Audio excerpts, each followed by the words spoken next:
que le centenier s'est approché de Jésus, il est parti avec le miracle. Le centenier sait que Jésus est un homme de l'armée.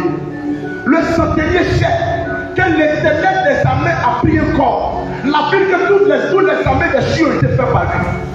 Celui qui grâce les gens dans l'armée, il est plus grâce que ceux qui grâcent. Lorsqu'il arrive, le centenier a des barrettes sur son épaule. Parce que les grâces diffèrent en fonction des barrettes des faits. Mais chose étonnante, lorsque Jésus s'est baptisé, la colonne est venue sur son épaule. C'est j'avais l'autorité du ciel chez lui sur son épaule. La Bible, il était une revêtu de l'esprit. Il était une revêtu de l'esprit. Le pays de l'esprit. Il n'est pas dans la prière de la terre. Il n'est pas dans la prière de la terre. L'autorité s'est assise sur lui. L'autorité s'est assise sur lui. Il n'y a aucun Dieu. Il n'y a aucune paresse. Tu peux te évaluer là. Parce que c'est l'autorité. C'est l'autorité. C'est le fils de Dieu qui est arrivé. Je vais mettre une liste des cieux. Pendant que je suis en train de parler. Comme le centenier qui n'est pas juste. Écoute-moi. Ce que j'aime chez Dieu, c'est que c'est un Dieu de justice. La foi que ce centenier a eu, aucun juif n'a eu cette foi. C'est une manière de dire chez soi.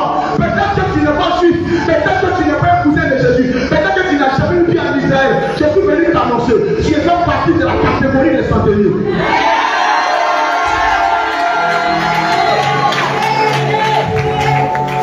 Est-ce que quelqu'un entend ce que je dis? Est-ce que quelqu'un entend ce que je dis? Est-ce qu'il y a des centeniers ici? Est-ce qu'il y a des centeniers ici? Est-ce qu'il y a des centeniers ici? Est-ce qu'il y a des centeniers ici? Ce centenier romain, il avait un soldat, un serviteur qui faisait tout pour lui. Parce que les boss, les hommes de ce monde ont une valeur en fonction des sujets qu'ils dominent. Donc il ne voulait pas que ce serviteur puisse mourir. Mais lorsqu'il voit Jésus, écoute-moi, Jésus s'appelle le Seigneur des Seigneurs. Dans la hiérarchie romaine, avant d'être Seigneur, on te prend, peu importe ton grade. Parce que les royaumes grandissaient par la vassalisation de ton royaume. En détruisant ton royaume. C'est comme ça que Jésus lui s'est attiré 33 rois. 33 rois.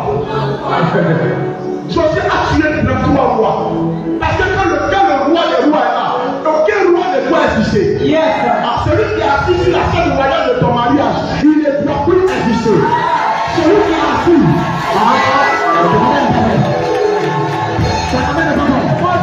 Je vois 33 domaines de ta vie qui vont changer ce soir. Je vois 33 domaines de ta vie qui vont changer ce soir. Qui va changer ce soir. Qui va changer ce soir. Qui va changer ce soir. Qui va changer ce soir. Lorsque tu veux avoir les grâces de Seigneur, parce qu'après les salons centeniers, il y a d'autres grâces. Il y a les principautés, il y a beaucoup de choses. Il y a les dominations. Alléluia. Amen, amen. Amen, amen. Et le centenier romain savait de quoi il parle. Mais lorsqu'on est Seigneur dans la main romaine, écoute-moi, il y avait une chaise qui était à la droite du roi. Cette chaise-là pouvait être vide, mais cette chaise pouvait appartenir seulement à celui qui a la capacité de vaincre. Et il fallait aller à une mission à réussir. Et dans cette mission-là, le roi t'envoie. Vous dites, tu avais l'ennemi, voici cet ennemi qui nous dérange. Il y a un sorcier qui nous dérange. Il y a un féticheur qui nous dérange. Il y a un royaume qui nous dérange. Si tu vas attraper le roi de ce royaume et que tu me l'amènes vivant, parce que si tu le tues et que tu viens, je ne saurais pas que tu l'as tué. Il faut que tu envoies ta tête. Il faut que tu l'envoies. Si tu as reçu cette mission, à appuyer l'ennemi croisé et tu l'envoies, le ciel n'a pas à venir.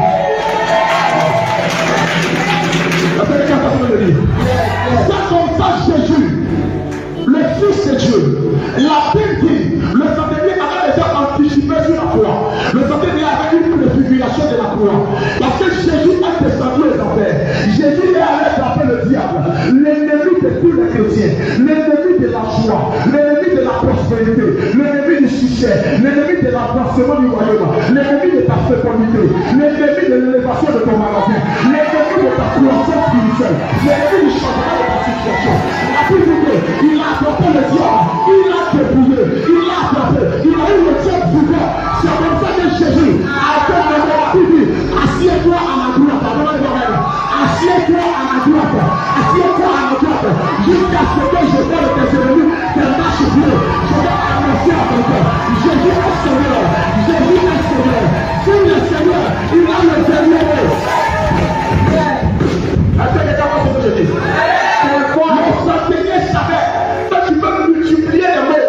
Le centenier a parlé, il a dit à son serviteur des fois, mais la multiplication des mots ne garantit pas la guérison, ne garantit pas l'efficacité. Jésus a dit, mes paroles, pas nos paroles. Pendant que Jésus était là, il était le chef avant le dernier mot. La Bible de Jésus va lui dire, va, ton serviteur est guéri. Je vais annoncer à quelqu'un. Il y a un mot que tu cherches depuis longtemps. Le Seigneur a dit à ce centenier, va, et ton serviteur est guéri. Va, et qu'il le soit fait selon ta foi. Je vais annoncer à quelqu'un. Dans le monde spirituel, la foi est une signature. La foi est une monnaie céleste. La foi est une monnaie céleste. On dit, venez acheter et manger.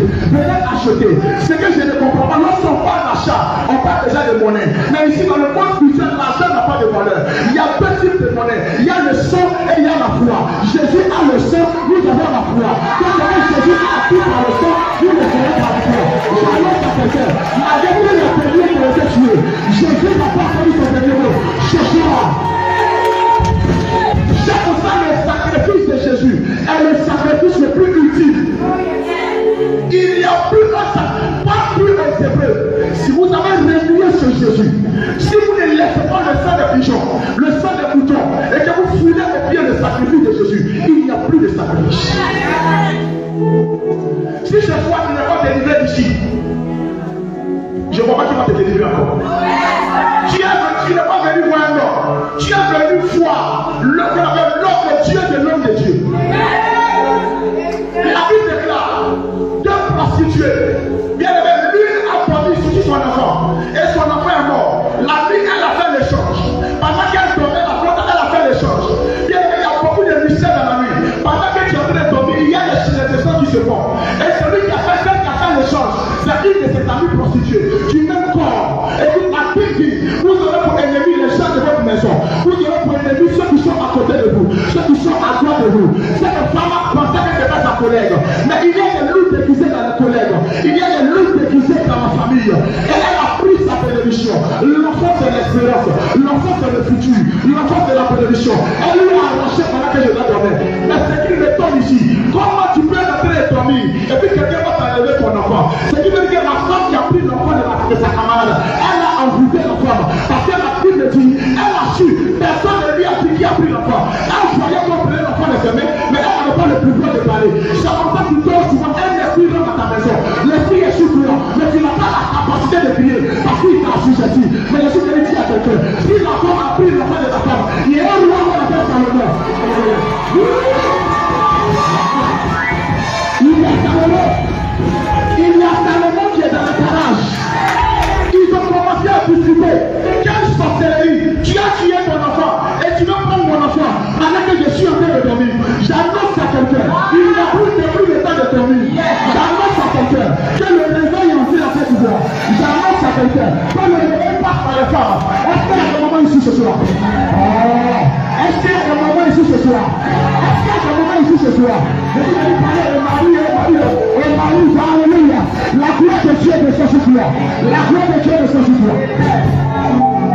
Alléluia. Elle prend l'enfant de sa camarade. Ils sont deux dans la maison. Prophète. Personne. Les murs ne parlent pas. Mais la Bible dit que Dieu a de maudire le roi dans ta maison. De pas que l'oiseau ait les peines pour pouvoir dire. Pendant qu'il était là, l'esprit qui habitait Salomon aussi était là. Je vais dire à quelqu'un, pendant qu'on te couchait avec, pendant qu'on gardait ce travail, Jésus était là. Il n'a pas réagi parce qu'il avait l'habitude de le connaître comme quelqu'un qui vient en première position. Aujourd'hui, il va te montrer une autre couleur de quelqu'un qui vient en dernière position. Non. Tu n'as pas fatigué. Tu n'es pas fatigué de l'intervention première de Jésus. À un certain moment de ta vie, là, si tu es passé à la gloire de Dieu, c'est aussi dans apparaît ta dernière position. Alléluia. La Bible, ils ont commencé à discuter. Mais il y a une chose qui a été un réflexe de la femme. Elle dit, je ne peux pas avoir des hommes. Mais allons voir le roi qui nous gouverne. C'est comme ça, dans 1 roi 3, ils arrivent chez Salomon. Salomon, le roi d'Israël, lui qui est chargé des tranchées. Quand ils arrivent, la femme dont son enfant était volé commence à t'expliquer. Elle dit, oh roi, ils ont volé mon enfant. Je t'emmène. Elle a commencé à expliquer. Elle dit, la femme-ci, c'est que je vais dire à quelqu'un ici. Elle dit, la femme-ci, comment tu peux habiter dans une maison avec quelqu'un et puis tu n'arrives pas à dire son nom. Elle croyait connaître la femme, mais elle ne connaissait pas la femme. La femme lui a montré une autre identité. Donc elle dit, la femme-ci a volé mon enfant. Il y a des gens que tu penses que tu les connais. Tu ne les connais pas. Tu ne les connais jamais. Jusqu'à ce que tu appelles que ce soit le cœur de ta chute. Jusqu'à ce que tu appelles. J'annonce ce soir et je déclare tous ceux qui ont reçu comme cette femme. J'annonce ce soir. Ils seront dévoilés à la fin de cette année.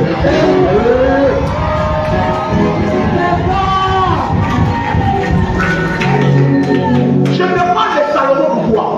Je te parle de Salomon alors qu'on dit Jésus n'a pas connu son dernier mot. Parce que Salomon, Jésus c'est le vrai Salomon. Quand Bartimée voit Jésus, donc elle est fille de David, nous savons que le bénéfice de David est sur le trône de Salomon. Donc Jésus est fait. Mais puisque la méchanceté n'est pas construite, les hommes les poussent. J'annonce à quelqu'un ce soir, quand Jésus va te bénir, il va construire ce soir.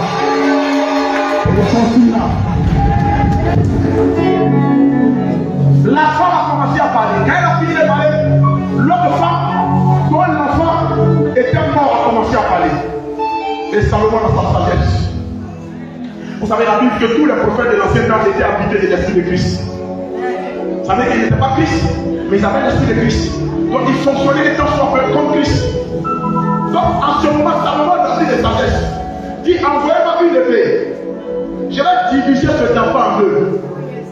Je vais diviser ce couple en deux. Je vais diviser cet enfant en deux. Je vais diviser ce commerce en deux. Je vais diviser ce bonheur en deux. L'autre femme a commencé à devenir contente. Elle était contente parce que l'ennemi n'aime pas tomber seul. L'ennemi n'aime pas mourir seul. C'est pour ça que quand il a été chassé du ciel, il est venu faire aussi pour que l'homme soit chassé du jardin. L'ennemi, c'est pourquoi ayez peur de beaucoup de chrétiens rétrogrades. Ayez peur des amis qui ne viennent plus à l'église. Ayez peur des ceux qui disent j'ai pris forcément à la maison. Écoute, nous n'avons le problème. Quand quelqu'un rétrograde, il veut t'entraîner aussi. La Bible dit dans l'Apocalypse 12, lorsque Satan tombait du ciel, il a entraîné un tiers des étoiles. Salomon nous a regardé. Il l'a écouté. Le roi, je veux que l'enfant là, il faut les diviser en deux. J'aurai une aile, un pied, une cuisse. La mère de l'enfant dit non. Elle tressaillit. Le cordon ombilical, le sang de l'alliance a commencé à parler. Notre Dieu est un père au cœur d'une mère. Alors, ta mère n'est pas bon. Notre Dieu est un père qui a le cœur d'une maman. Dis à ton voisin. Notre Dieu est un père qui a le cœur d'une mère. Qui a le cœur d'une mère. Oh, alléluia. Dis à ton voisin le mystère. Et la Bible dit, Salomon les écoute. Quand Salomon les écoute, elle a commencé à sauter. La femme a parlé en dernière position par rapport à la première femme qui a parlé. Mais ce qui est bon, dans le palais où ils étaient, ça n'appartenait ni à la femme ni à l'autre, c'était le palais de Salomon. Ici là, ce n'est pas le peuple, ici là, le sorcier n'a plus l'autorisation ici.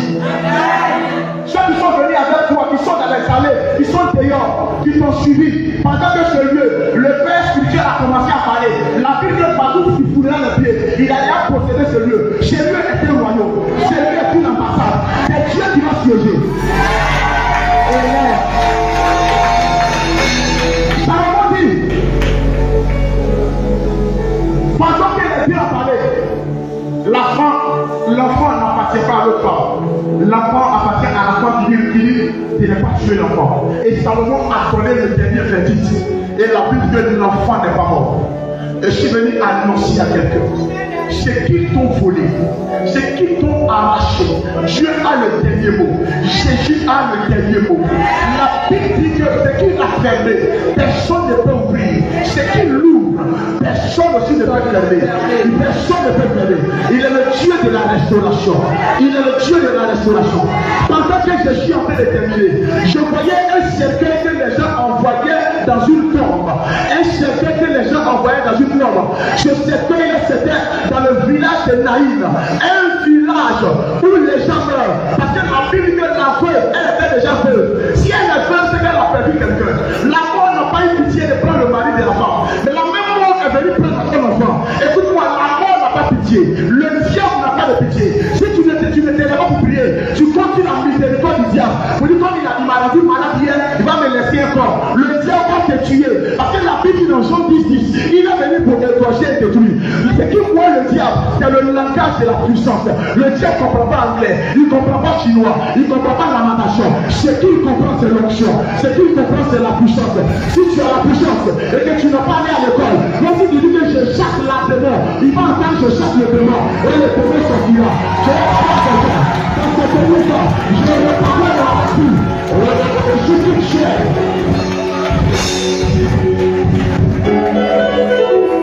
Oh, je dis là, j'ai déjà terminé. Jésus n'a pas produit son dernier mot. Au moment où la mort prenait le mari de ce homme, Jésus n'était pas certainement au courant. Mais la mort a dit le dernier mot sur le mari.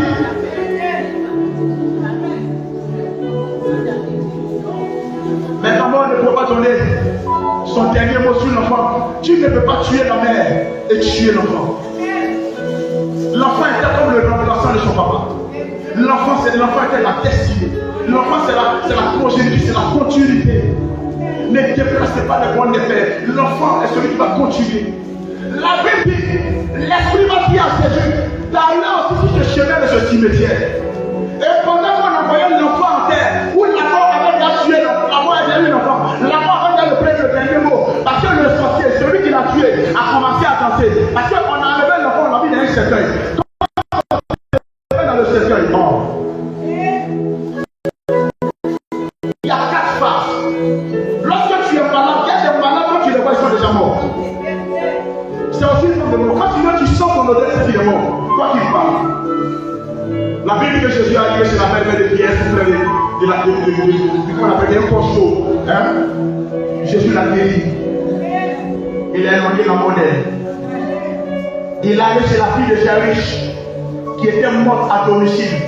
Elle n'était pas encore enterrée. Il y avait encore de l'espoir. Jésus a guéri ce fils de mort. La troisième catégorie de mort, c'est la mort où on t'a enlevé de la maison, où on s'en va avec toi. Sur le chemin de l'enterrement, il y a un peu d'espoir, mais c'est compliqué. La Bible dit que Jésus apparaît. Je ne sais pas pourquoi, mais Jésus a senti l'odeur de ta mort. Jésus a senti l'odeur de ta mort. Jésus a vu dans le monde spirituel pendant qu'on partait avec quelqu'un quelque part.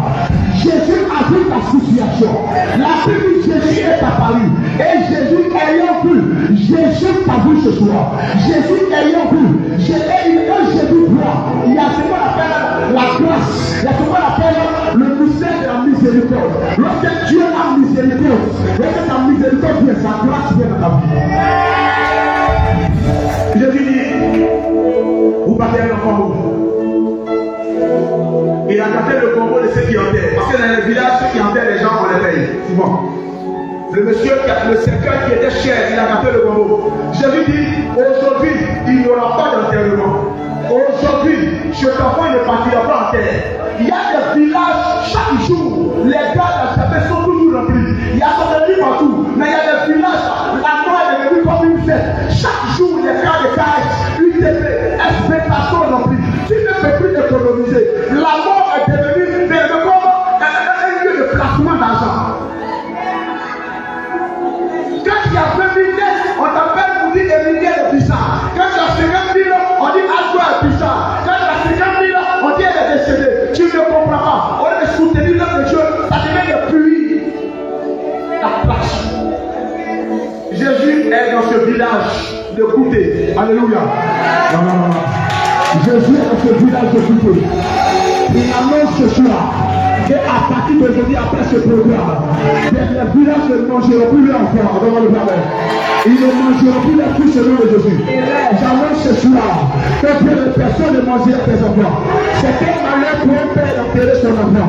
Tu n'enterreras pas tes enfants au nom de Jésus. Tu n'enterreras pas.